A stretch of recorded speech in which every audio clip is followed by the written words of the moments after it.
જોતા રહો મનપાનો મહાસંગ્રામ સ્થાનિક સ્વરાજ્ય ચૂંટણી 2026 માત્ર કર્તવ્ય ગુજરાત ન્યૂઝ પર।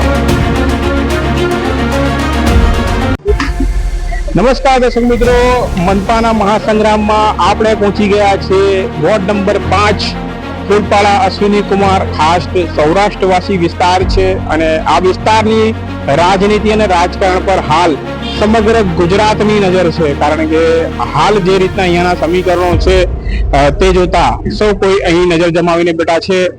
આ પેનલ પણ ખાસ જે છે કહી શકાય છે કે રસપ્રદ એ માટે છે કારણ કે આપણી સાથે છે દિનેશભાઈ કાછડિયા, પહેલા કોંગ્રેસમાં હતા, છેલ્લા ઘણા સમયથી તેઓ આમ આદમી પાર્ટી સાથે જોડાયેલા છે અને એમની સાથે કોણ કોણ છે પેનલમાં આપણે એમની સાથે ચર્ચા કરી લઈએ।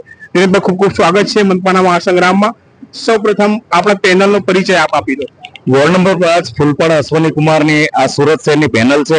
મારી સાથે ચિત્રેશભાઈ અનાજવાળા છે અને શિલ્પાબેન મારકણા છે અને સ્મિતાબેન નારોલા છે। 4 જણા અમે છીએ ટોટલ અને ફૂલપાડા અશ્વિની કુમારની આ પેનલ છે। કેટલા મતદારો છે દિનેશભાઈ અહીં અને કઈ રીતના સમીકરણ હાલ જોઈ રહ્યા છો? ટોટલ 58,000 મતદારો છે અને 64 બૂથ છે, એમાં 47,000 એટલે 47,000 જેટલા પાટીદારો છે અને બીજા અન્ય છે। દિનેશભાઈ, ખાસ તમે પૂર્વ નગરસેવક રહી ચૂક્યા છો, લોકો સાથે ક્યાંક ને ક્યાંક તમે પહેલાથી આ વિસ્તારમાં જોડાયેલા હશો, કઈ રીતનો પ્રતિભાવ વચ્ચે તમે એક બ્રેક પણ લઈ લીધો, હાલ જે ત્યારે તમે ફરીથી નીકળ્યા છો, કઈ રીતનો લોકોનો પ્રતિભાવ મળી રહ્યો છે? 2015 થી 20માં હું જયારે કોર્પોરેટર હતો, ઘણા કામો આ વિસ્તારમાં થયા છે, લોકોની લાગણી પણ મારી સાથે જોડાયેલી છે અને આ વિસ્તારના લોકો, મારું જન્મસ્થળ જ અશ્વિની કુમાર છે, ફૂલપાડા અશ્વિની કુમાર જ છે, એટલે લોકો મને ઓળખે છે, મારા પરિવારને ઓળખે છે। જે છેલ્લા 5 વર્ષમાં મેં કામકાજો કર્યા છે, રોડ, રસ્તા, લાઇટ, પાણી, ગટરના, લોકો સુધી પહોંચ્યો છું, લોકોની જે સમસ્યાઓ તે સમસ્યાઓ સુધી પહોંચ્યો છું, એટલે એમને મારી પર વિશ્વાસ છે અને અત્યારે હાલમાં આમ આદમી પાર્ટીએ જે મારી પર વિશ્વાસ કર્યો, સારી પેનલ મને આપી છે અને મને એવું લાગે છે કે આ વિસ્તારના લોકોનો ઉત્સાહ અત્યારે હાલમાં અમે ડોર ટુ ડોર જઈએ છીએ ત્યાં વધી રહ્યો છે, કારણ કે ગયા 5 વર્ષમાં જે કામો થવા જોઈએ એ થયા નથી। આ વિસ્તારમાંથી જે કોર્પોરેટરો ચૂંટાયા હતા એમાંથી 3 કોર્પોરેટર બીજેપીમાં ગયા હતા, કંઈક એ લોકોને એવું લાગતું હતું કે બીજેપીમાં જવાથી કામ થશે, પરંતુ હું નથી માનતો એક પણ કામ એ પછી થયું નથી। અમારા વિસ્તારમાં રસ્તાઓની હાલત ખરાબ છે, પાણી સમયસર મળતું નથી, મોટર સિવાય પાણી નથી મળતું, બાજુમાં ટાંકો હોવા છતાં જે પહેલા બીજા માળે પાણી ચડવું જોઈએ ચડતું નથી, સાફ સફાઈ થવી જોઈએ એ થતી નથી, સર્કલોના જે સિગ્નલો મૂક્યા છે એ સિગ્નલોના ટાઈમિંગના ઠેકાણા નથી અને જે 1 કિલોમીટરે કેટલા સિગ્નલો મૂકવા જોઈએ એ પણ ખ્યાલ નથી। માત્ર વરાછા અને કતારગામ અને એને ટાર્ગેટ કરીને મારા વિસ્તારને પણ ઘણો ટાર્ગેટ કર્યો છે, 2 મિનિટે સિગ્નલો આવે છે। આ અણઆવડતો દેખાઈ રહી છે, મારા વિસ્તારના લોકો હેરાન થઈ રહ્યા છે અને હવે અમને એક અપેક્ષા જાગી છે કે આ વખતે દિનેશભાઈને ફરીવાર જીતાડશું તો આ વિસ્તારના કામો ફરીવાર થશે અને લોકોની મુશ્કેલીઓ દૂર થશે। અત્યારે અમારા વિસ્તારમાં સૌથી મોટો પ્રશ્ન ડાઇંગ મિલનો છે, ડાઇંગ મિલના પ્રશ્નથી લોકો રીબાઈ રહ્યા છે અને દારૂ, ગાંજો, જુગાર, ચરસ અને આ અફીણ જેવી કેફી દ્રવ્યો જ્યારથી ગુજરાતમાં હર્ષ સંઘવીએ જ્યારે ગૃહમંત્રી બન્યા ત્યારથી અત્યારે જે સુરતમાં જે દારૂના વેપલાઓ થઈ રહ્યા છે એવું લાગે છે કે એમણે ખુલ્લેઆમ પરવાના આપ્યા છે, અમારા વિસ્તારોમાં પણ વેચાય છે, લોકો એનાથી ત્રાહિમામ છે।